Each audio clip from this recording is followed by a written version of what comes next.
ఆడుదాం ఆంధ్రాలో వందల కోట్ల రూపాయల స్కామ్ జరిగిందనే ఆరోపణలు ఏపీ రాజకీయాలను కుదిపేస్తున్నాయి. ఇప్పటికే మాజీ మంత్రి ధర్మాన కృష్ణదాస్కు నోటీసులు కూడా జారీ అయ్యాయి. విచారణకు హాజరు కావాలని ఆదేశించారు. అత్యాపత్య సంఘం రాష్ట్ర అధ్యక్షుడు ఆర్డి ప్రసాద్ ఇచ్చిన ఫిర్యాదుతో ఆడుదాం ఆంధ్రాలో జరిగిన అవకతవకలు బయటకొస్తున్నాయి.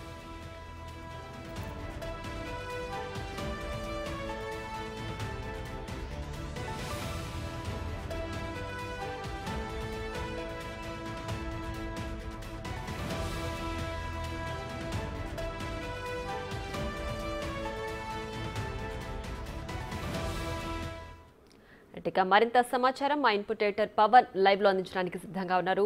పవన్, చెప్పండి, ఆడుదాం ఆంధ్ర కార్యక్రమంలో స్కామ్ జరిగిందనే ఆరోపణలు వెల్లువెత్తుతున్నాయి. దీనికి సంబంధించి మీ అనాలిసిస్ ఏంటి? గ్రామీణ ప్రాంతాల్లో ఉన్న క్రీడాకారులని వాళ్ళ క్రీడల్ని మరింత మెరుగుపరిచేందుకు ఆడదాం ఆంధ్ర అనే కార్యక్రమాన్ని అటు జగన్మోహన్ రెడ్డి సర్కార్ ప్రవేశపెట్టింది. ఆ జిల్లాలలో గ్రామీణ ప్రాంతాల్లో ఉన్న క్రీడాకారులను ప్రోత్సహించే విధంగా ఆడదాం ఆంధ్ర కార్యక్రమాన్ని రూపొందించారు. అయితే ఆడదాం ఆంధ్ర కార్యక్రమాన్ని అడ్డం పెట్టుకొని అటు భారీ అక్రమాలకు పాల్పడ్డారు, పెద్ద ఎత్తున అవినీతి జరిగింది. ఆ క్రీడా పరికరాల కొనుగోళ్లలో కూడా కోట్ల రూపాయల దుర్వినియోగం జరిగిందంటూ ఆత్యపత్య సంఘం రాష్ట్ర అధ్యక్షుడు ఆర్డి ప్రసాద్ ఫిర్యాదు చేశారు. ఆయన చాలా కాలంగా దీనిపైన పోరాటం చేస్తూ ఉన్నారు. అటు గ్రామీణ ప్రాంతాల్లో ఉన్న క్రీడాకారులని ప్రోత్సహించడం మాట దేవుడెరుగు, కానీ అటు ప్రజల సొమ్ము దుర్వినియోగం అవుతుందంటూ ఆయన ఫిర్యాదు చేశారు. ఎట్టకేలకు అటు ప్రభుత్వం స్పందించింది. దానిపైన అటు క్రీడా శాఖ మంత్రిగా పనిచేసిన ధర్మాన కృష్ణదాస్తో పాటు రోజాకు నోటీసులు ఇవ్వాలని నిశ్చయించింది. దీనిపైన విచారణకు కూడా ఆదేశించింది. అసలు అటు ఆడదాం ఆంధ్ర కార్యక్రమం పైన అటు ఆర్డి ప్రసాద్కు ఉన్న అభ్యంతరాలు ఏంటి, ఏ రకమైన అక్రమాలు జరిగాయి అని ఆయన ఆరోపిస్తూ ఉన్నారు. ప్రస్తుతం మనతో మాట్లాడేందుకు లైవ్లో సిద్ధంగా ఉన్నారు ఆర్డి ప్రసాద్ గారు, చెన్నై నుంచి లైవ్లో ఉన్నారు. సార్ గారు,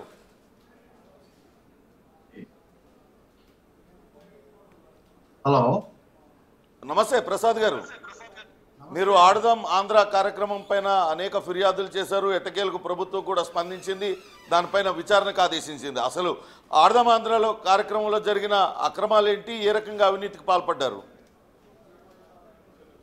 ముందుగా అందరికీ నమస్కారం. ఈ ఆడుదాం ఆంధ్ర పేరుతో ఈ రాష్ట్రంలో క్రీడల్లో ఎప్పుడూ జరగనటువంటి అవినీతి జరిగింది. ఓకే. ఇందుకు ప్రధానంగా అప్పటి క్రీడా మంత్రి ఆర్కే రోజా గారు, అలాగే శాప్ మాజీ చైర్మన్ సిద్ధార్థారెడ్డి గారు, అలాగే ఆ రోజున్నటువంటి స్పోర్ట్స్ అథారిటీ ఆఫ్ ఆంధ్రప్రదేశ్ ఈసీఎండి, అలాగే 26 జిల్లాల డిఎస్ఓలు ప్రధాన పాత్ర పోషించారు. ఓకే. అంటే ఏ రకంగా అవినీతికి పాల్పడ్డారండి వాళ్ళందరూ? వాళ్ళపైన ప్రధానంగా మీరు చేస్తున్న ఆరోపణ ఏంటి? ముఖ్యంగా ఈ టోర్నమెంట్ నిర్వహణ పేరుతో ఓకే, యాక్చువల్ గా ఒక గుర్తింపు క్రీడ ఎవరైనా తీసుకునేటప్పుడు అందులో నైపుణ్యం ఉన్నటువంటి క్రీడాకారుల్ని ఏదైనా ఉద్యోగాలకో లేకపోతే వాళ్ళ దీన్ని ఇంకా బెటర్మెంట్ తీసుకొచ్చి పై ఎత్తున ఇంటర్నేషనల్ ఆడిస్తానికో ఎక్కడైనా సహజంగా జరిగేది. అదే క్రీడా నైపుణ్యం మెరుగుపరిచేందుకు వాళ్ళ నైపుణ్యాన్ని డెవలప్ చేయటం, అలాగే నగదు పురస్కారం ఇస్తామనే వంకతో ఓకే క్రీడాకారుల ప్రతిభను గుర్తించి వారికి ఆర్థికంగా ప్రోత్సహిస్తామనే ఉద్దేశంతో కూడా ఈ టోర్నమెంట్ పెట్టడం జరిగింది, ఆడుదాం ఆంధ్ర. ఓకే. కానీ ఇది దీంట్లో సాక్షాత్తు ఆనాటి రాష్ట్ర ముఖ్యమంత్రి జగన్మోహన్ రెడ్డి గారు కూడా ఇందిరాగాంధీ మున్సిపల్ స్టేడియంలో ఆడుదాం ఆంధ్ర గురించి చాలా గొప్పగా చెప్పడం జరిగింది. కానీ ఎంత ఎన్నికల స్టంట్ అంటే ఇది. ఎవరైనా క్రీడాకారుడు తన పేరుని ఎక్కడ రిజిస్ట్రేషన్ చేసుకోవాలండి? స్పోర్ట్స్ అథారిటీ ఆఫ్ ఆంధ్రప్రదేశ్ లో రిజిస్టర్ చేస్తారు. కానీ వీళ్ళు ఏం చేశారు అంటే సచివాలయాల్లో రిజిస్ట్రేషన్ చేయమని చెప్పేసి చెప్పటం జరిగింది. దాదాపు 1,70,00,000 మంది రిజిస్ట్రేషన్ చేసుకున్నారని చెప్పారండి. ఉమ్, కానీ 1,75,00,000 మంది బయోడేటా ఎవరి చేతిలో పెట్టారు సార్? ఉమ్, క్రీడాకారుల బయోడేటాని సచివాలయాల్లో ఎక్కడైనా పెడతాం, భారతదేశంలో చూసామా? ఉమ్, అలాగే ఇక్కడ వాళ్ళు సప్లై చేసినటువంటి పరికరాలు గనక రేపు విచారణ అధికారులకు చూపించబోతున్నాను. ఓకే. ఎంత కారణం అంటే రోడ్డు మీద ఆడుకునే క్రికెట్ బ్యాట్లకి ఉమ్, ఎంతో పేరు ప్రఖ్యాతులు ఉన్నటువంటి BDM స్టిక్కర్లు అంటించి ఆ, ఫస్ట్ బాల్ వేస్తే బ్యాట్ ఇరిగిపోయినటువంటి నాసిర్ రకం బ్యాట్లని సప్లై చేయడం జరిగింది. ఉమ్, అలాగే ఈ రాష్ట్రం మొత్తం 15,004 సచివాలయాలు ఉన్నాయి. ఉమ్, ఈ 15,004 సచివాలయాలకి ఒక్కొక్క కిట్ ని పంపించడం జరిగింది. ఓకే. కానీ ఆ కిట్లని ఏమైపోయినాయండి? ఉమ్, అసలు వీళ్ళు కాంట్రాక్ట్ ఇచ్చింది ఎవరికి? ఉమ్, ఇవన్నీ బయటికి రావాలి. ఓకే. Yes. అంటే రోజా క్రీడా శాఖ మంత్రిగా ఉంది. అదే సమయంలో ఆడదాం ఆంధ్ర ఆ కార్యక్రమాన్ని ప్రతి జిల్లాలో చాలా ఘనంగా నిర్వహించారు. మరి ధర్మాన కృష్ణదాస్ పాత్ర ఏంది? ఆయన పైన కూడా విచారణ జరపాలంటూ ఆదేశాలు జారీ చేసింది కదా, ఆయన రోల్ ఏంటండి ఇందులో? ఇక్కడ ధర్మాన కృష్ణదాస్ గారి పాత్ర చాలా చిన్నదండి. ఓకే. బైరెడ్డి సిద్ధార్థరెడ్డి, రోజా వీళ్ళందరూ. ధర్మాన కృష్ణదాస్ గారు ఒక ఒలింపిక్ అసోసియేషన్ కి అధ్యక్షుడిగా ఉన్నారు. ఆహా. పురుషోత్తం అనే ఒక సెక్రటరీ, అలాగే ధర్మాన కృష్ణదాస్ గారు ఒక అధ్యక్షుడిగా ఉన్నటువంటి ఒక బాడీ ఉంది. ఓకే. అలాగే ఆ వర్గంలో మన ఒలింపిక్ అసోసియేషన్ లో ఉన్నటువంటి నిధుల్ని 40 లక్షలని డ్రా చేయడం జరిగింది. ఉమ్, దానికి ధర్మాన కృష్ణప్రసాద్ గారు బాధ్యత వహించాలి. ఉమ్, అలాగే ఆడుదాం ఆంధ్రాలో వాళ్ళ నియోజకవర్గంలో ఉన్నటువంటి ఆయన వైఎస్ఆర్సీపీ కార్యకర్తలుగా ఈ కిట్లు పంచడం జరిగింది. ఓహో. కిట్లు ఎవరికి ఇవ్వాలి సార్? ప్లేయర్స్ కి ఇవ్వాలి, కార్యకర్తలకు కాదు కదా. అవును, క్రీడాకారులకి ఇవ్వాలి. క్రీడాకారులకి ఇవ్వాలి. ఇవాళ అనేక నియోజకవర్గాల్లో ఎమ్మెల్యేలు కూడా ఉమ్, వాళ్ళ కార్యకర్తలకి వాళ్ళతో ఇచ్చి టీంలు ఆడిచ్చారండి. ఉమ్, ఇది దాదాపు ఒక 4 దశల్లో విచారణ జరగాలి. ఓకే. వెంటనే కూర్చొని విచారణ చేస్తే కుదరదండి. అంటే కనీసం మొత్తం ఈ ఆడదాం ఆంధ్ర కార్యక్రమానికి మొత్తం ఎంత ఖర్చు పెట్టి ఉంటుందండి ప్రభుత్వం, అప్పటి ప్రభుత్వం? వాళ్ళ లెక్కల్లో చెప్పడం మాత్రం 130 కోట్ల దాకా ఖర్చు పెట్టామని చెప్తున్నారండి. ఓకే. అసలు మీరేమో దాదాపు 200 కోట్లకు పైగా అవినీతి జరిగి ఉంటుందన్న ఆరోపణలు కూడా గతంలో చేశారు మీరు. నేను చేసింది ఆడుదాం ఆంధ్రాలో 100 కోట్ల రూపాయలు ఓకే. ఫ్రాడ్ జరిగిందని చెప్పానండి. ఓకే. అలాగే ఈ ఇంజనీరింగ్ సెక్షన్ ఒకటి ఉందండి. ఆ, ఇందులో గ్రౌండ్స్ డెవలప్ చేయడానికి, ఉమ్, అలాగే ఈ గ్రౌండ్స్ లో ఈ ఇండోర్ స్టేడియంలు కడటానికి ఒక ఇంజనీరింగ్ సెక్షన్ భాగం ఒకటి ఉంటుంది. ఉమ్, దీంట్లో అంత బైరెడ్డి సిద్ధార్థరెడ్డికి సంబంధించిన బినామీలే ఇందులో ఉన్నారు. ఓకే. అలాగే ఈ ఇండోర్ స్టేడియంస్ ని ప్రైవేట్ వ్యక్తులకి కాంట్రాక్ట్ ఇచ్చారండి. ఉమ్, వాళ్ళంతా కూడా ఎవరు అనేది విచారణలో బయటపడారు. ఉమ్. అంటే మరి వీళ్ళు ఇట్లా నాసిరకం క్రీడా పరికరాలు కొంటుంటే అధికారులు ఏం చేశారు మరి? అప్పుడు శాప్ ఎండి ఎవరున్నారు? శాప్ ఎండిగా ఎవరున్నారు? వాళ్ళు ఎవరికి ఇచ్చారు? మొత్తం కాంట్రాక్ట్ అంతా ఎవరికి ఇచ్చారు? ఎటువంటి పరికరాలు కొంటున్నారు? వాళ్ళు ఏం చూడలేదా మరి అప్పుడు? ఇప్పుడు ఇక్కడే శాప్ అధికారులు ఏంటంటేనండి చాలా తెలివిగలవాళ్ళు. ఉమ్, ఏ ప్రభుత్వం వస్తే ఆ ప్రభుత్వ క్రీడాధికారికి సరైన సమాచారం ఇవ్వరండి.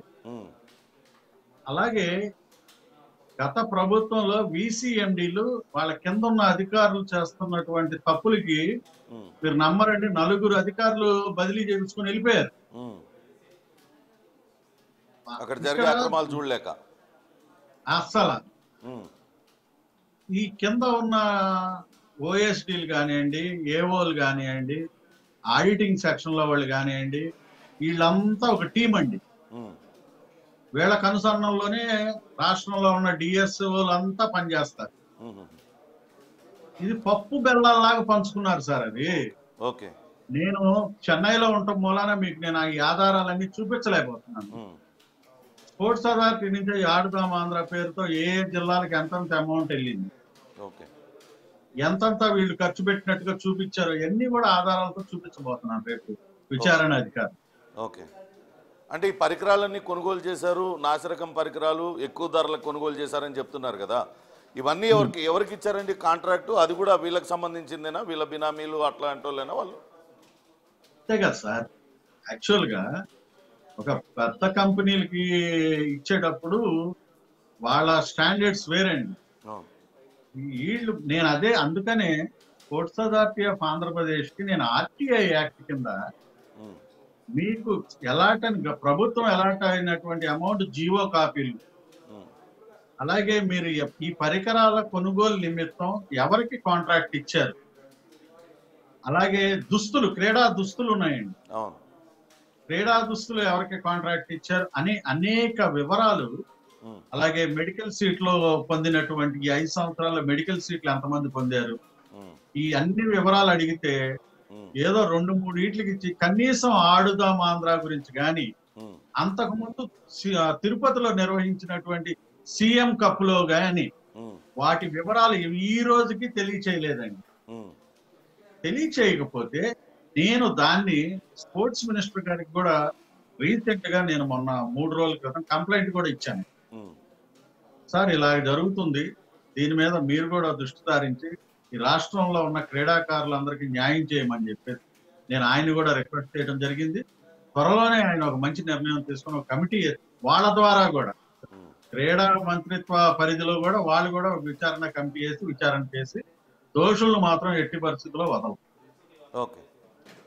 అంటే మీరేమో బైరెడ్డి సిద్ధార్థ రెడ్డి శాప్ చైర్మన్ ఉన్నాడు, ఆయన రోజా అని చెప్తూ ఉన్నారు.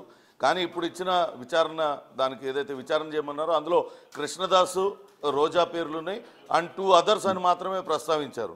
అంటే మీరు చెప్తున్న దాన్ని బట్టి ఆ 2 othersలో ఒకళ్ళు బైరెడ్డి సిద్ధార్థ రెడ్డి, ఇంకో వ్యక్తి ఎవరై ఉండే అవకాశం ఉంటుందండి? శాప్ అధికారులే. ఎవరండి? శాప్ క్రీడా ప్రాధికారిక సంస్థ అధికారులేనండి.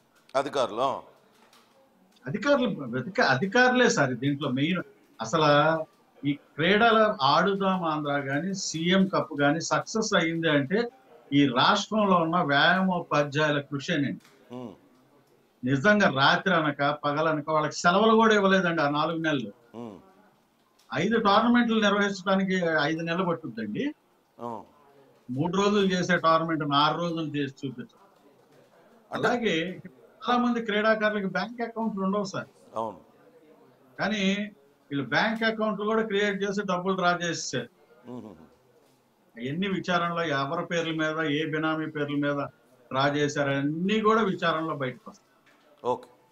ఓకే అండి, మీ పోరాటం కొంతవరకు ఫలితాన్ని ఇచ్చింది. దానిపైన విచారణకు ఆదేశించారు. చూద్దాం ఈ విచారణ ఎలా కొనసాగుతుంది అనేది. ప్రియా, ప్రస్తుతానికైతే అటు రోజాకు అట్లనే ధర్మాన కృష్ణదాస్ ఇద్దరికి కూడా నోటీసులు జారీ చేశారు. త్వరలోనే వాళ్ళ వివరణ తీసుకునే ప్రయత్నం అయితే సిఐడి అధికారులు చేస్తారు. ఆర్డి ప్రసాద్ చెప్తున్నట్లుగా 100 కోట్ల రూపాయల అవినీతి జరిగింది. గ్రామీణ ప్రాంతాల్లో క్రీడాకారుల్లో ఉన్న నైపుణ్యాన్ని పెంచేందుకు ఏర్పాటు చేసిన ఆడుదాం ఆంధ్ర కార్యక్రమం పూర్తిగా పక్కదారి పట్టింది. అస్సలు నాణ్యత లేని క్రీడా పరికరాలు కొనుగోలు చేయడంలో చేతివాటం చూపించారు. శాప్ చైర్మన్గా ఉన్న సిద్ధార్థ రెడ్డి, ఆర్కే రోజా, ఆ క్రీడల శాఖ మంత్రిగా ఉన్న రోజా పెద్ద ఎత్తున అవినీతికి పాల్పడ్డారంటూ ఆరోపణలు చేస్తున్నారు. అందుకు తగ్గ ఆధారాలను కూడా సమర్పిస్తామంటూ ఉన్నారు. చూడాలి ఈ విచారణ ఎలా కొనసాగుతుంది. ఆధారాలను బట్టి రోజాను అరెస్ట్ చేస్తారా, తదితర విషయాలన్నీ కూడా ముందు విచారణలో వెలుగు చూసే విషయాలను బట్టి తెలుస్తుంది. Right Pawan, thanks for the analysis.